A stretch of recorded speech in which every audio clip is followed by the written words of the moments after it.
Okay, so I'm going to look at some of the features that Whirligig has for monitoring. It's under interface and monitoring. This is a clean installation, although I have opened it up and switched the monitoring independent monitor on. So this is the first thing to explain. So Whirligig is fundamentally a VR video player, but if I hit independent monitor on, what that does is that means that I will see a different display than the person that's in the VR headset. They will see all of the menus and everything. It won't be different, but my view is of a 360-degree video player, allowing me to control what's going on and play back all the footage and everything. So if I stick a video on, let's go for Cosmic Laundromat. So we've got this here. So something you'll note. So in the VR headset, they'll be able to watch it, and if I hit play, that will be playing in the VR headset.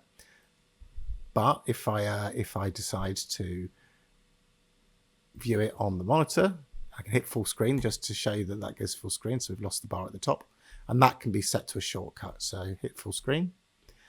So as I'm watching this, I can watch it and view around like this, and this gives me all of the settings that I need to be able to actually view stuff in a full 360 degrees. So that's one way of doing that. And if we look at this, we've got independent monitor FOV. If I bring that down, you'll see that it's now closer. You might see some tearing there if you want to reduce that or eliminate it. If we go to quality, we have VSync, which allows us to actually, which makes sure that you don't get that tearing that you normally get. You might have it a little bit if there's a lot of movement, but generally speaking, it will reduce the tearing on standard playback. So if we go back to the interface and monitoring, so independent monitoring is the first place, and like I say, we could load up a 360-degree film. So let's do the climb. So we've got that. Let's go to presets, equirectangular, and we can look around 360 degrees like so. We can slow the mouse panning down so it's not quite as fast.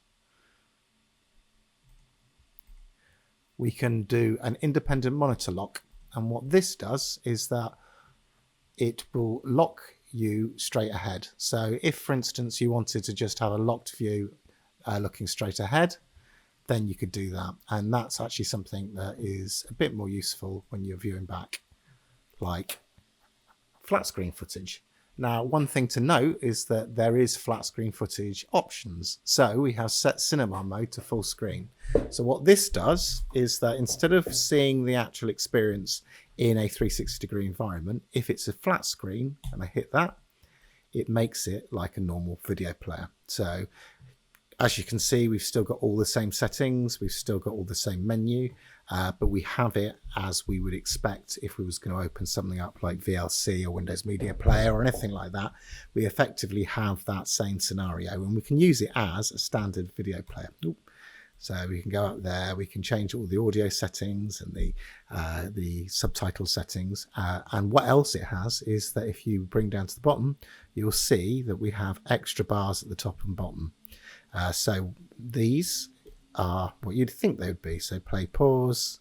We can go up, forward and backward. At the top here, we've got full screen, full screen. I put the time in the top right so we can see what time it is. And yeah, that's how it's currently working. So I hope you find that element useful. I will be adding extra elements at the top here. I'm going to be adding the next version. I'm going to be adding a Explorer button at the top right, and I'm going to be adding other things like the shortcut buttons and things like that.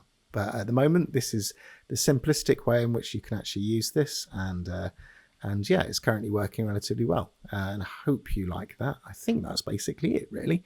I hope you enjoy it. If you're using it for 3D, it's very useful if you wanted to do a depth and have a side-by-side 3D. That's fully three-dimensional, and if you're watching stereo footage back, that's a really good way of doing it. But I hope you enjoy using Whirligig, maybe on flat screen as well as VR, and I look forward to your feedback. Thank you very much.